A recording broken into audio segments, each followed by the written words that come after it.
Hey guys, welcome back to my channel. I hope you're having a fantastic day.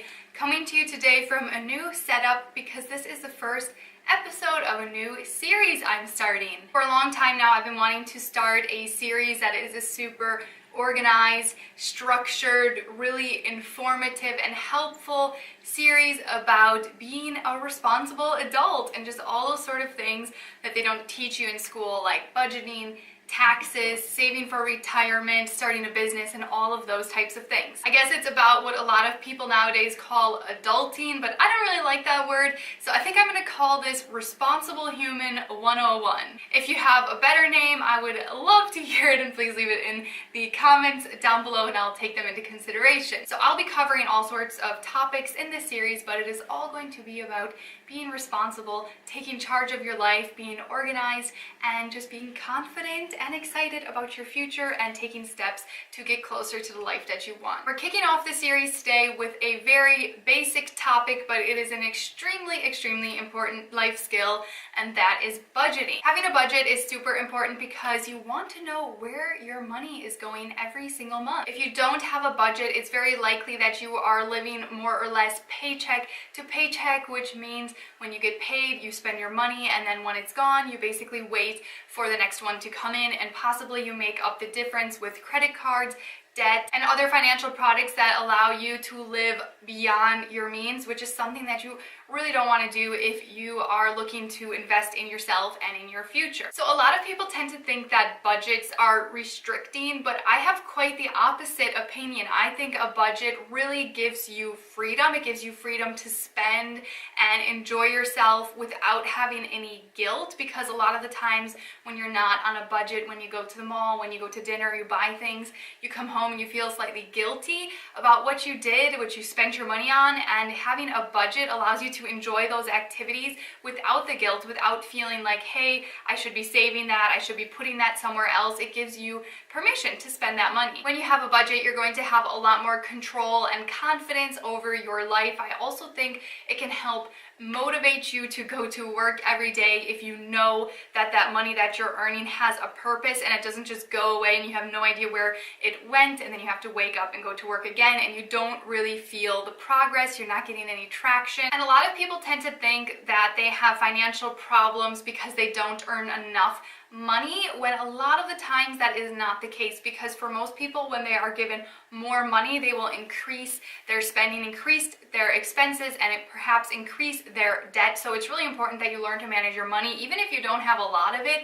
If you get really good at managing small amounts of money, when you do earn more money in the future, you're really going to know what to do with it. So I made an Excel sheet to go along with this video, which you can download in the description box down below, but that is what you are seeing on my screen here right now. So when you're making a budget, you have to have these two categories in mind. You can see the first thing is the income. So this can be salary, investment income, side hustle income, or other. Make sure you understand how much money you're bringing in every month. And if you have an irregular income, look at your income over the past 3 months, and I would recommend that you take the lowest possible income to make your budget. So you have your income, and of course you have your expenses. This is the area that you tend to have more control over in your life, and I like to break expenses into two types of categories.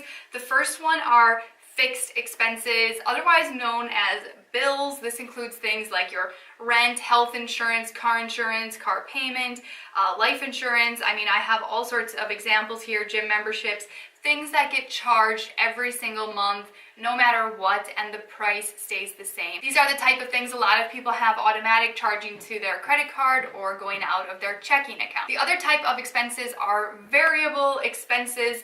So these are things that you have really the most control over, including how much you're spending on groceries, on public transportation, on clothing, on salon services, on coffee. And if you're new to budgeting, you probably don't know how much you are spending every single month for fixed or with variable, but definitely variable expenses are the things most people have no idea where they're even starting at. So what you need to do is pull up your credit card statement and your checking account statement from the past 3 months. And what you need to do is go line by line and categorize every single charge, every single swipe. So it's going to take some time, but this will give you a good idea how much you are spending every single month in certain categories. So figure out what those are for the past 3 months, and then I would recommend that you take the average amount and plug it in to this spreadsheet. So the fixed expenses should be pretty simple because those should be about the same every single month. You're probably not going to have to take an average.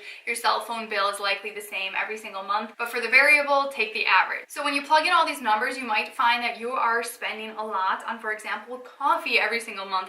Maybe you found that you are spending $150 a month on Starbucks. Most likely you're going to be surprised at how much you are spending in different categories, and you'll definitely see that there is room to reduce your expenses. But for now, all you need to do is plug in that number that you got, and then on the right, in the column on the right, put a target amount. So if now you found out you're spending $150 a month on coffee and you really think that that is insane and you can just go maybe once a week for a coffee, so for $5 once a week, and you think 20 is a new target, put 20 down as your target monthly allowance. And I would go ahead and do this with every single category. When you fill in your income and your expenses, you might find that you have a negative cash flow every month, which means that you are spending more than you make. And this is actually very, very common. A lot of people live above their means, but what we want to do, what we want to figure out is a way that you can live below your means so you can use that extra money to invest in yourself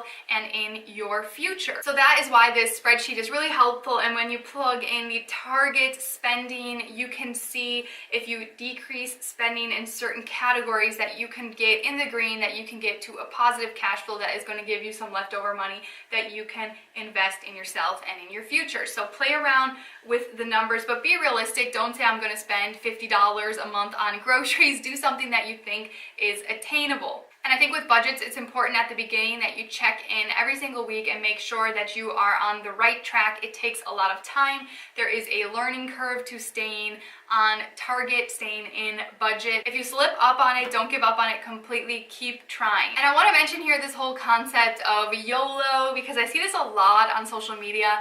A lot of young people on Twitter or on other social media platforms who spend all their money and kind of laugh it off and say, oh, YOLO, like, you know, just get the coffee, just buy that, it doesn't matter, you only live once. But that is really dangerous thinking, because for most of us, the future is promised, the future is going to come, so it is extremely important that you plan for it. And being financially responsible is something that you can really be proud of. Being financially responsible is cool. I think it is much cooler than blowing all of your money and being massively in debt. When you overspend, when you're living beyond your means, it's going to be very, very hard to be future oriented, because you're always going to be paying for things from the past, and I just think that is no way to live. When you get your budget under control and you have some excess money, you can start saving, investing, putting it towards your retirement, using it as seed money for a business that you want to start. You can use it for so many things. So you will have to make sacrifices, okay? You are going to have to turn down a vacation. You are going to have to turn down invites occasionally for going out to dinner if you can't afford it. You are going to have to sacrifice. It's okay not to have everything right now, because you will get there eventually, but sometimes in the short term you need to make sacrifices in order to have a long-term payoff. So I hope you guys found this video helpful. In the next episode, I'm going to be talking about ways that you can decrease your expenses, and in the next one, how to increase your income, which will really help you get going with this budgeting, with getting ahead. So thank you guys so much for watching. I appreciate your support. I hope you're as excited for this new series as I am, and I'll talk to you guys soon in the next episode. Bye!